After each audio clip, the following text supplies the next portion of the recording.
Splatoon is great, and it's fun. For being Nintendo's first foray into the multiplayer shooter genre, I think they've done a great job. They created a game that people of all ages can enjoy, even parents who shoot exclusively at the ground.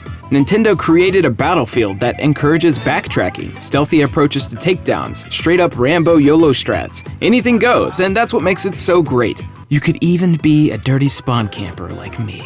Aesthetically and mechanically speaking, I could praise Splatoon all day. However, that's not the purpose of this video. I'm here to tell you why Splatoon is the loneliest multiplayer experience that I've ever had, and how Nintendo can fix this. As of this writing, the first batch of free post-release content has come out. A new map, weapon, and game mode, Ranked Battles. The NZAP-85 is actually a pretty cool rapid-fire weapon, and the map, Port Mackerel, is so vastly different from the starting lineup. The long stretches and tight corners allow for some high maneuverability and easy sneak attacks. It's one of the coolest maps thus far.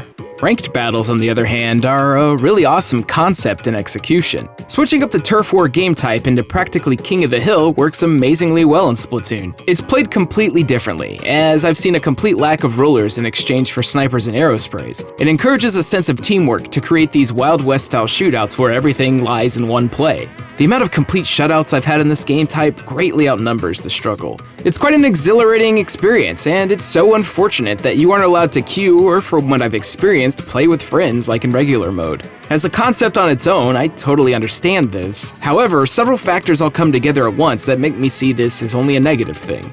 In the ranked battles, you have your own individual rank. Nintendo wanted these to represent player skill, which would allow you to play against the other big boys if you were up to that caliber. However, your ranking actually depends on the performance of your team. Even if you're at the top of the leaderboards across both teams, you're still gonna lose ranking points at a set amount. Starting off, it was 20 for a win and 10 for a loss, but an increase in rank dropped the win amount to 15. I can't speak for sure, but I can only assume that it's going to be harsher as you move up in the ranks. This entire concept wouldn't be so bad if I were able to play with friends or even communicate with my friends, but with a lack of voice chat comes a complete lack of communication. So unless you're a Splatoon messiah, your ranked fate is at the mercy of other mute strangers, who are probably like 8. It doesn't make any sense to me, and it feels very counterintuitive to the experience that Nintendo created. In fact, the Play with Friends feature is also a giant mess as it stands. I've been playing with a ton of people, and sometimes there's 8 of us at a time using Skype as an alternative for no in-game voice chat.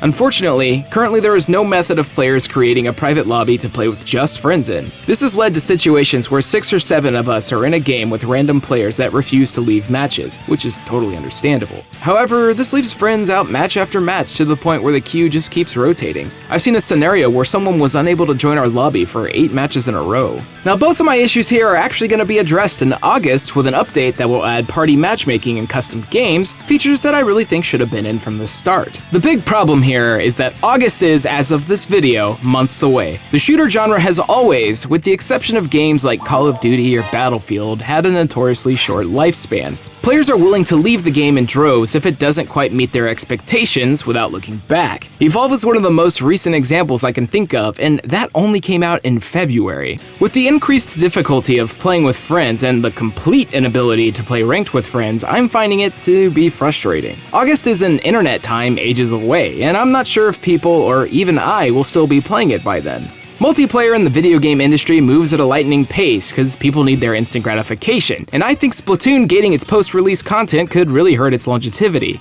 On top of this, when players are presented with only 2 maps to play per mode at a time with rotations every 4 hours, burnout's gonna happen. There's a space for a 3rd map on the cycle, but you'd think that we would have access to that already considering there's 6 maps available. The younger kids playing this game might still be standing around the time that the August patch comes out as they don't have an alternative on the Wii U, but I'm not so sure about myself. As it stands currently, I'm level 18 in multiplayer, a lowly C in ranked, and a couple worlds deep into the single player, which I might add is fantastic. The entire concept and execution of Splatoon as a game is absolutely brilliant. It's a solid start to what could be a long-lasting franchise. All of my issues are just criticisms against the decisions made in the multiplayer, as it seems kinda backwards for the year 2015. So I guess for now, we're stuck in this post-apocalyptic utopian squid society.